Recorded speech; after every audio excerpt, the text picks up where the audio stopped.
Hi, welcome. Enjoy the content, subscribe, and turn on notifications. Honey, can you grab the car keys for me? I parked on the street because the trash can was blocking the driveway. See if you can put it back where it goes and pull the car in? Ashley said this while opening the front door with one hand and balancing her purse on her shoulder. She seemed rushed, like she wanted to get rid of the day's routine as soon as possible. Noah, who was in the kitchen, said sure and walked over to the living room. Her purse was tossed on the couch. He picked it up casually, unzipped the side pocket, and started looking for the keys. But in between the perfume bottle and the wallet, his fingers came across a neatly folded piece of paper. It was a receipt. Printed at the top, in bold letters, was the name Hillside Bar and Grill. A pricey restaurant on the other side of town. He felt time slow down. The date on the receipt was from the night before. The time matched what she'd claimed was a meeting at the office. Noah read each line, like he was searching for a hidden clue. 2 main courses. 1 bottle of wine. It didn't add up. Ashley always said she avoided wine during the week because she was focused, too busy for extras. And now this, a full dinner for 2, at a place they'd never gone to together. The paper shook slightly in his fingers, not because of any breeze, but because of what it implied. He folded it again, exactly as it had been, and slipped it back where he found it. He grabbed the car keys and went outside, where the trash can was still blocking the sidewalk right in front of the garage. Noah dragged it back to its usual spot and parked her car with ease. It was something he did almost on autopilot, but that night, every move seemed loaded with meaning. When he walked back in, Ashley had already gone upstairs to the bathroom. The sound of the shower echoed through the house. He headed to the kitchen, opened the fridge, stared at everything inside for a few seconds without grabbing anything, and closed it again. It all looked normal, but something inside him had started to spark. A feeling he couldn't name yet, but definitely felt. Ashley came downstairs with her hair still wet, wearing the same old sweats, and asked if he wanted to watch an episode of the show they usually followed. Noah said, sure, but she was already sitting on the couch, laughing at something on her phone. He sat beside her and tried bringing up a work issue he was having with a client. She just answered with, "That's crazy," and, "You'll figure it out." Everything felt so routine. The night went on, but his head stayed stuck on that receipt. He tried to smile, tried to act normal, but every word she spoke seemed rehearsed. Every laugh sounded far away. When she said she was tired and headed upstairs to sleep, Noah lingered in the living room a bit longer. He sat in silence. Suddenly, the ticking of the wall clock sounded louder, and the house felt emptier. When he finally went up, she was already in bed, scrolling through her phone in the dark. He lay facing the other way. He stared at the wall, but what he really saw were scrambled memories and the uncomfortable sense that the small folded paper might be hinting at a story he wasn't sure he wanted to uncover. In the days that followed, Noah started paying attention differently.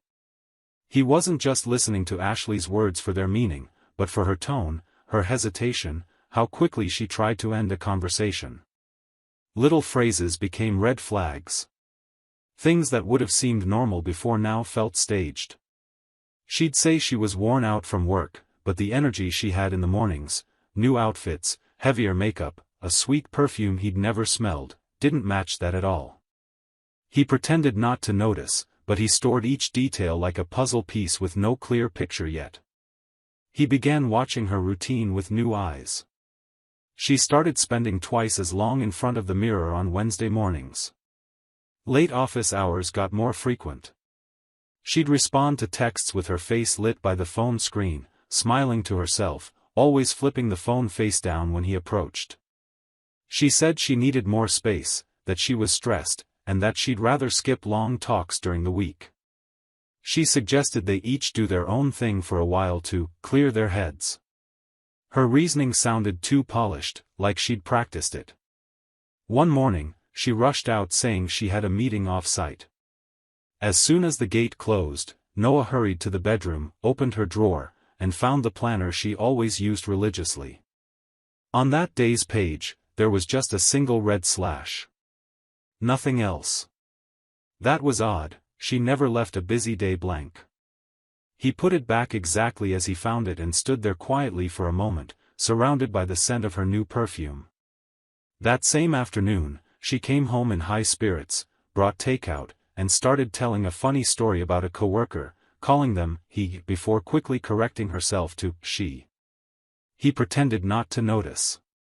He pretended a lot of things that week, to the point he felt like a stranger in his own house. Weekends changed too. Ashley began refusing simple plans, like going grocery shopping together, watching a movie on the couch, or visiting Noah's parents. She'd say she needed more sleep or had reports to finish. She spent long hours in her room with the door partly open, headphones on, smiling at her laptop. She claimed she was addicted to a new show, but when he asked the name, she stumbled over her words. Meanwhile, Noah barely slept. He'd lie awake for hours, listening to every noise, the creaks in the house, each of her footsteps, every click of her phone. He didn't trust his own peace anymore. A kind of anxiety spread through his body, filling his chest whenever she gave him a quick hug, as if it were just a formality. The worst part was the lack of confrontation.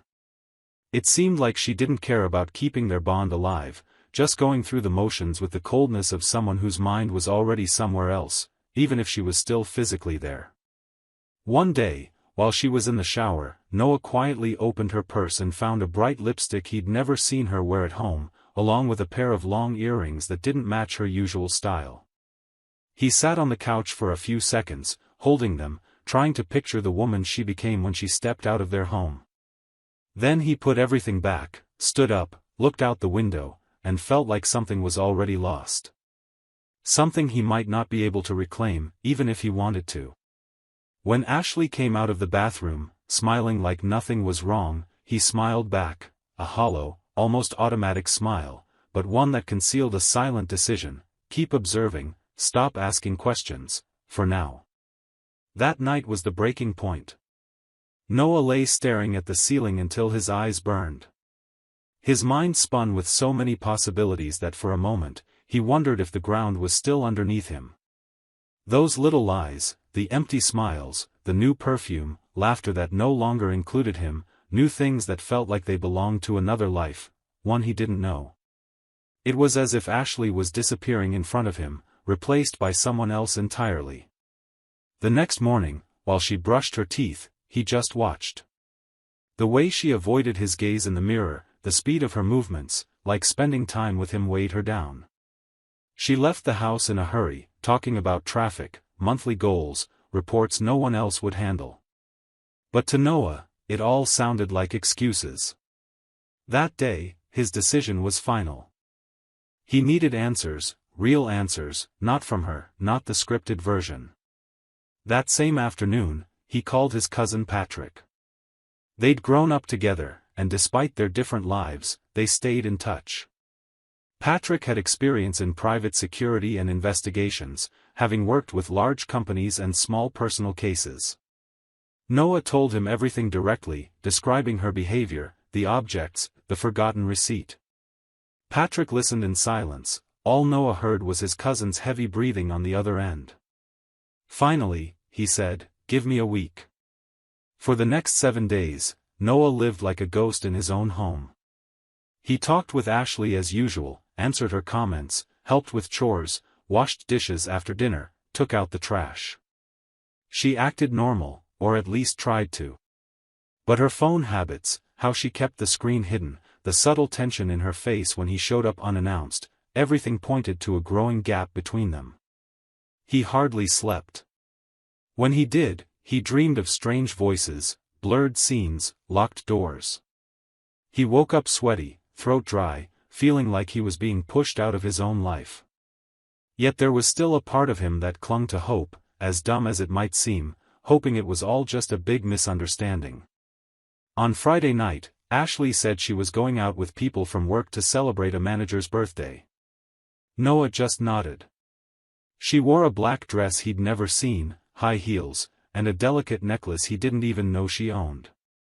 She looked stunning, but that beauty seemed meant for someone else's eyes now. She said goodbye with a quick kiss and was gone. He stood there, listening to the sound of her car fading until the silence returned. On Saturday morning, she woke up early, changed into workout clothes, and left for the gym as she'd been doing recently. She kissed Noah's cheek quickly, put in her earbuds, grabbed her water bottle, and walked out in her new white sneakers. Right after she left, Patrick texted, "Mind if I swing by?" 15 minutes later, he parked in front of the house. Noah opened the gate, palms sweaty. Patrick got out holding a plain envelope, looking serious. He handed it over silently. Noah thanked him, went into the living room, and felt his heart pounding like a drum. He sat down, carefully opened the envelope, and pulled out the photos. The first showed Ashley entering a hotel in the same black dress from the night before, next to a tall, dark-haired man in nice clothes. They were both laughing. In the next picture, she was holding his hand. In another, they were hugging on the sidewalk, waiting to go in. In the last, they were walking toward the reception desk, backs to the camera. Noah felt his stomach drop. The floor felt far away. His eyes burned, but he didn't blink. He simply stared at the pictures that turned suspicion into fact. The affair was no longer a possibility, it was proven, right in front of him. He got up, went to the bedroom, grabbed a small suitcase, and started to pack. He gathered documents, a toothbrush, a phone charger, and a sweater Ashley had bought him years ago, the one he liked best, ironically. He walked downstairs, passed through the kitchen, and stopped in the living room. He took the photos, laid them out on the coffee table, straight and visible. No letter. No explanation. He didn't look for a fight or demand answers. His departure was silent, but final. He stepped through the gate and, crossing the street with his suitcase in hand, felt for the first time in a while that he was in control. He didn't know where he'd go, but he knew he wouldn't stay in a place without respect. Hours later, Ashley came home. She found the house quiet. She called Noah's name a couple of times. Realizing he wasn't there, she spotted the open envelope and photos on the table. She stopped in front of them, her expression rigid. She just sat down on the couch, hands trembling, face pale. 15 years passed. Time swept over Noah like a wave that, instead of knocking him down, taught him to float. He rebuilt his life at the pace his heart could handle. He met Megan by chance in a small downtown bookstore, when they both reached for the same travel book. She was the first to smile. He hesitated. Then they started talking. Chance became habit, and habit turned into a home, a routine, a family. Then came their son, now a teenager with his mother's sense of humor and Noah's eyes. That Monday morning, Noah and Megan walked through the main entrance of their son's school, talking about his report card and joking about something he'd said at breakfast. They were carrying a folder of paperwork for the parent-teacher meeting.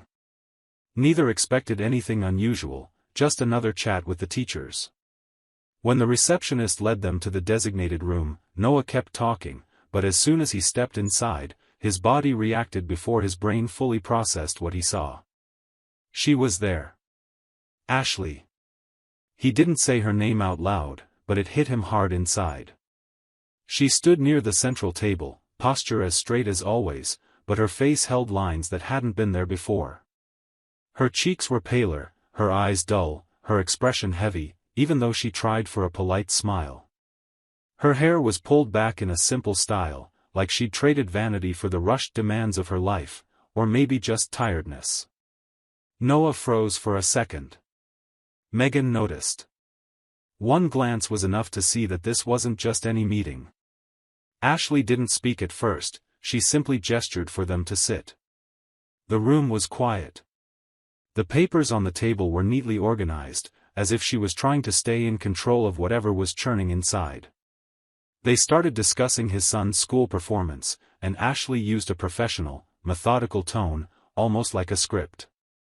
She praised his reading and writing skills, how he helped classmates, how responsible he was. Everything was laid out perfectly.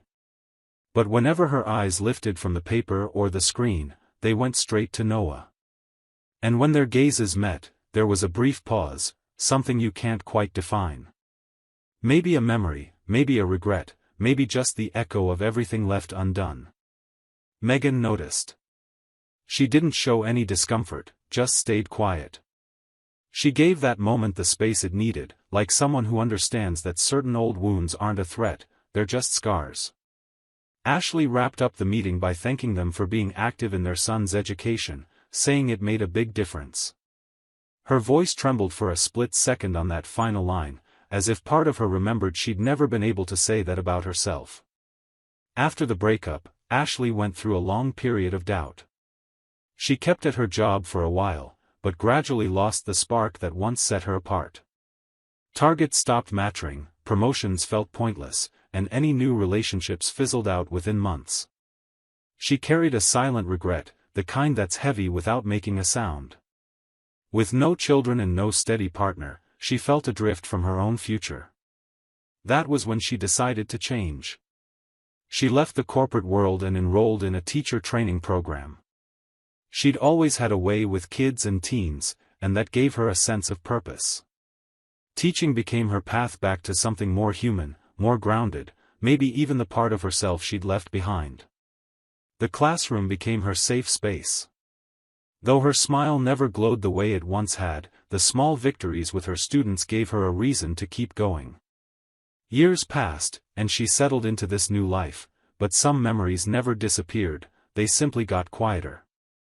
That's why, when she saw Noah sitting there with another woman and a son who shared his last name, the ground she'd taken so long to rebuild seemed to tremble under her feet.